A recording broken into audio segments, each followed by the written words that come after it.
Now we shall begin. You should answer the questions as you listen, because you will not hear the recording a second time. Listen carefully.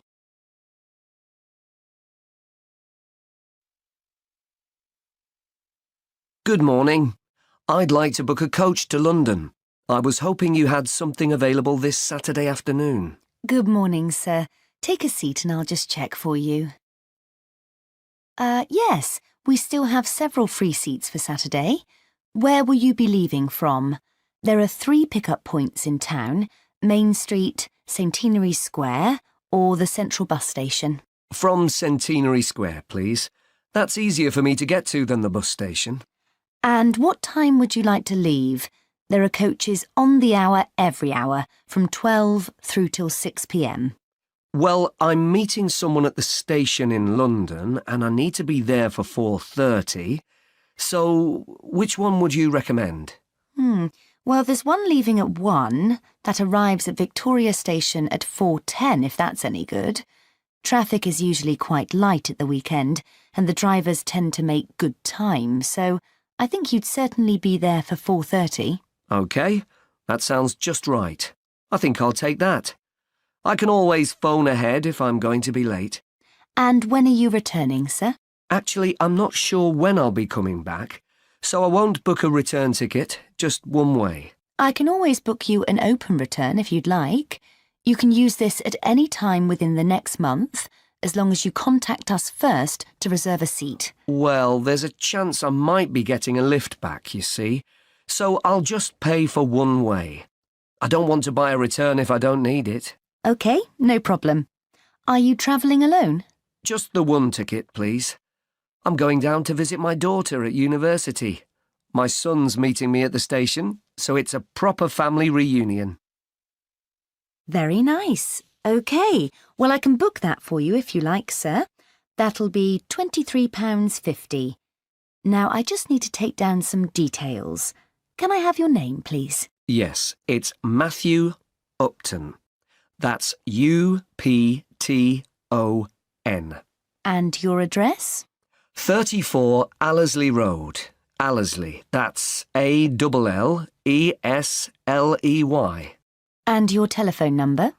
01732 558 997. And your email address. We'll use this to send confirmation of your travel details. matt257@yahoo.co.uk. OK, thanks. Before you hear the rest of the conversation, you have some time to look at questions 8 to 10.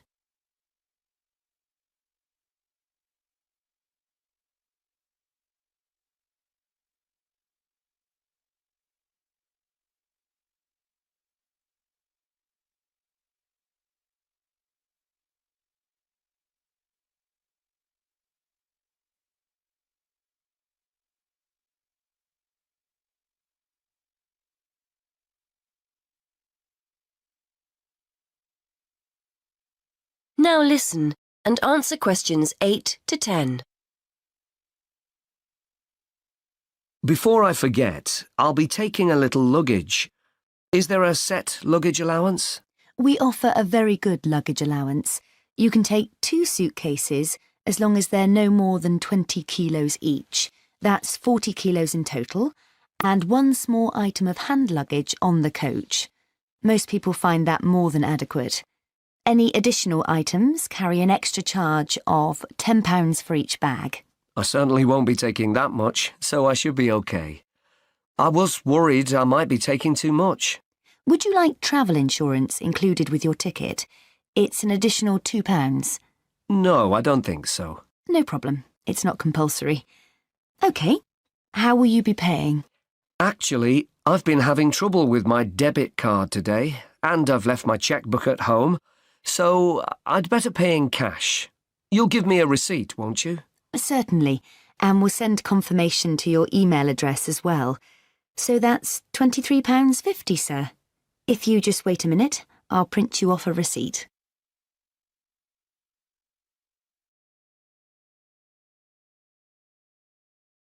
That is the end of part 1. You now have half a minute to check your answers.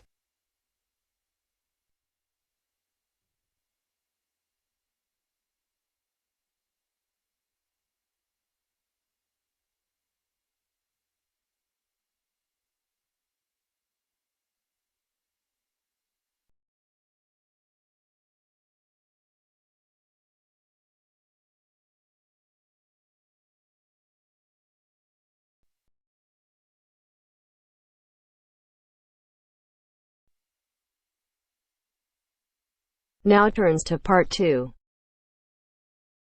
Part 2. You are going to hear a talk on ginseng. First, you have some time to look at questions 11 to 14.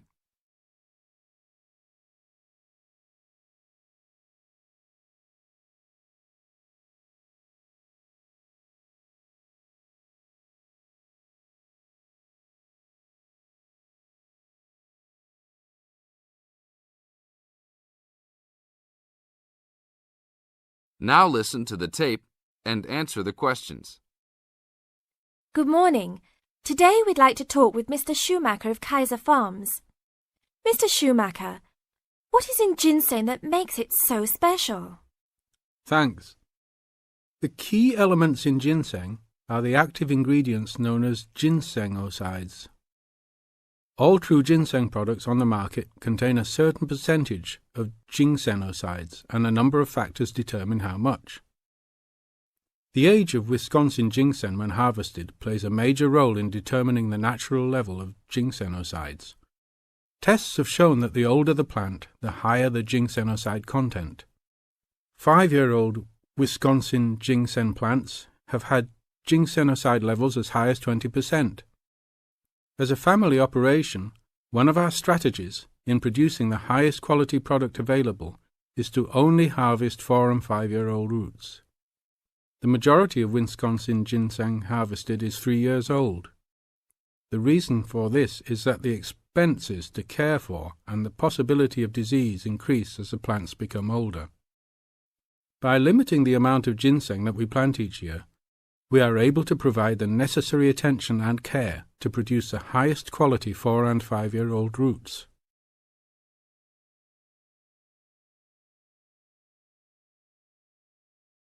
Now look at questions 15 to 20.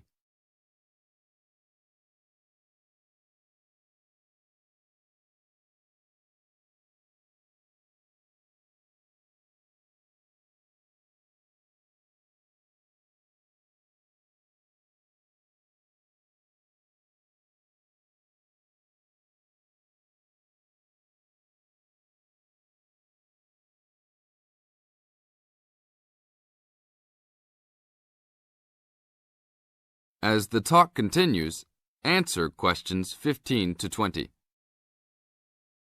What is Wisconsin ginseng used for? There are 2 real species of ginseng on the market today: Panax, Korean or Chinese, and Panax quinquefolius, Wisconsin. Since ginseng has been used for thousands of years in China, it is easiest to explain the differences in ginseng by using traditional Chinese herbal philosophy. Wisconsin ginseng is considered a cooling type herb, and Korean or Chinese ginseng are considered heating type herbs. As a cooling herb, Wisconsin ginseng is used as a preventative medicine. Here in the United States, Wisconsin ginseng is considered an adaptogen. As an adaptogen, Wisconsin ginseng acts to normalize body functions and strengthen the immune system and other systems in the body. Over a longer period of time, it builds up energy and maintains the body at a higher level, acting to reduce stress and fatigue.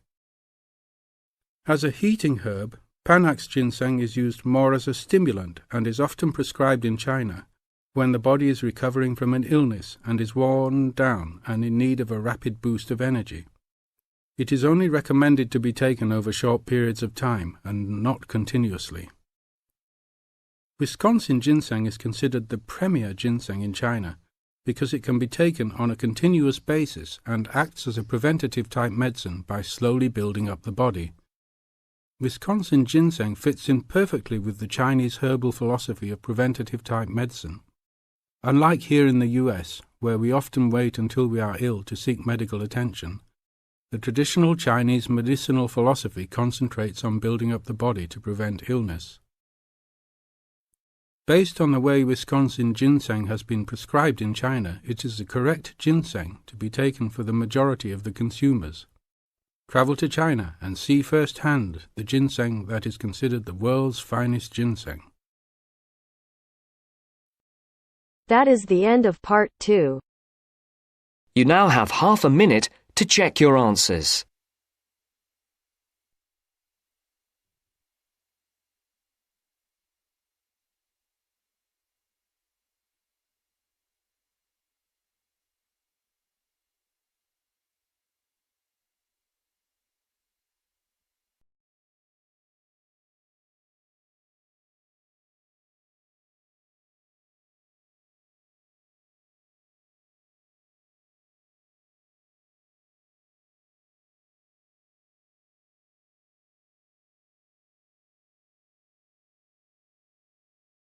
Now turns to part 3. Part 3. You will hear a conversation between a student, Kayana, and a professor about an assignment. First, you have some time to look at questions 21 to 27.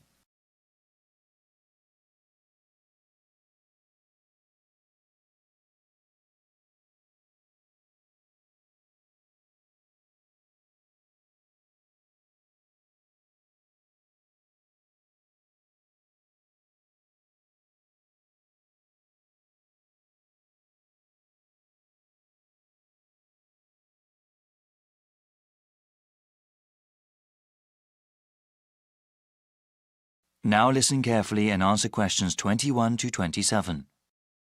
Hi, Dr. Reed. Are you busy right now? Do you mind if I come in for a second? Hey, Kiana. No, I don't mind at all.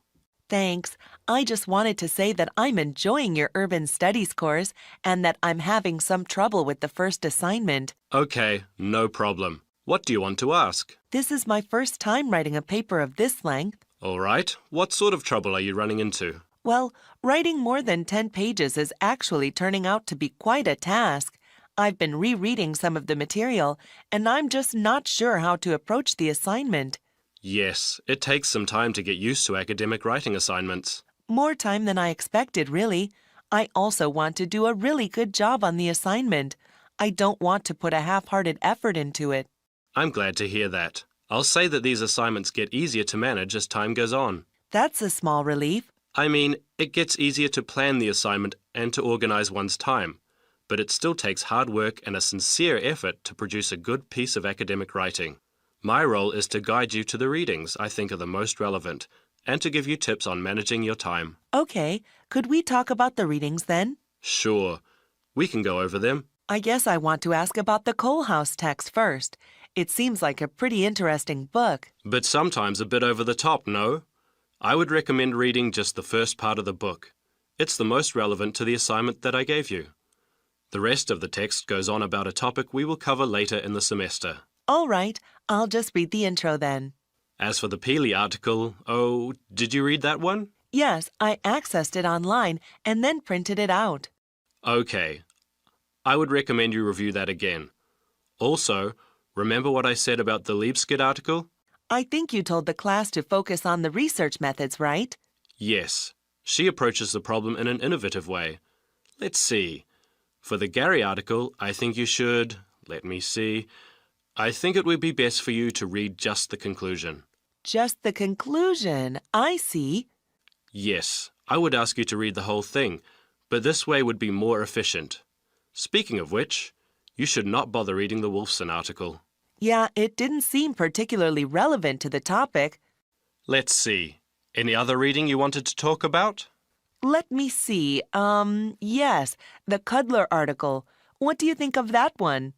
Ah, yes. How could I forget? That one is pretty central to the topic. I really think you must go over it again. Before you hear the rest of the conversation, you have some time to look at questions 28 to 30.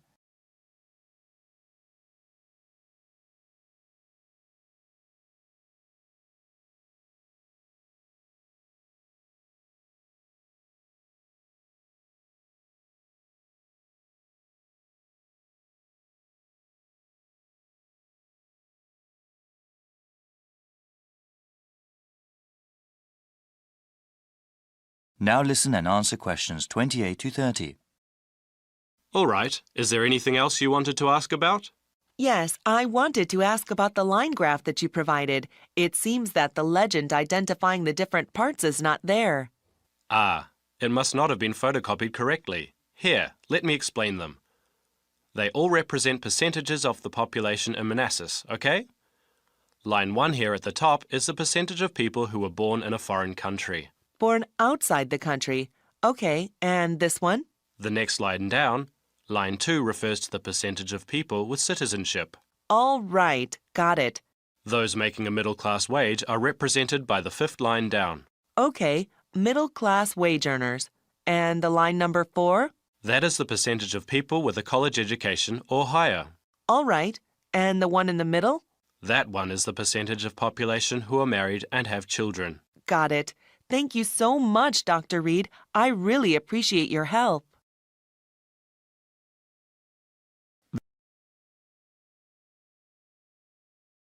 That is the end of part 3. You now have half a minute to check your answers.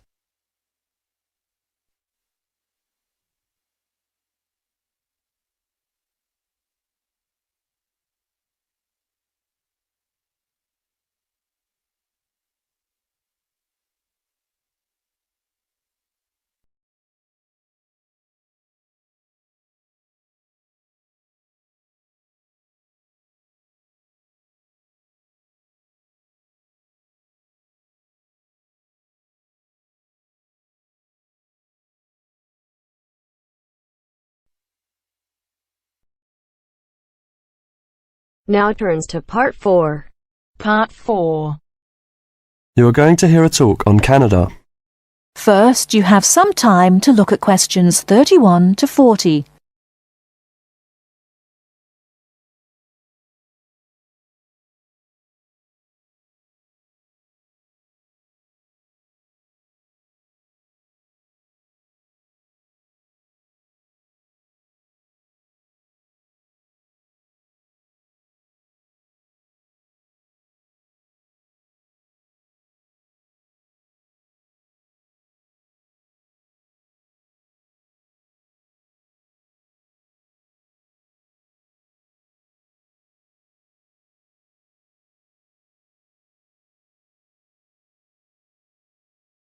Now listen carefully and answer questions 31 to 40. Good morning and welcome to this talk on Canada. Many people think of Canada as a land of ice and snow. They think of it as a young country with few inhabitants, a country of English-speaking white people. While some of this is true, it is also an inaccurate description of the country we call Canada. Canada lies in the northern half of the continent of North America. The most northern parts of Canada are sometimes called the land of the midnight sun, because at certain times of the year the sun never sets and is still shining faintly at midnight. This northern part of Canada is cold and mostly snow-covered all year round. Most of the people who live in this northern part of Canada are called Inuit or Dene. They were once called Eskimos. They are the original people of this land and are part of what are called the First Nation. As we move to the more southern parts of Canada, the land changes and so does the people. Moving from east to west in southern Canada, we travel from the Atlantic provinces of Nova Scotia, Newfoundland, New Brunswick, and Prince Edward Island. These small provinces, with small populations, border on the Atlantic Ocean. The land in these provinces is not very fertile, so fishing, forestry and mining are the main industries, although in some small areas, agriculture is also important. If we travel west from the Atlantic provinces, we come to central Canada, composed of the large provinces of Quebec and Ontario.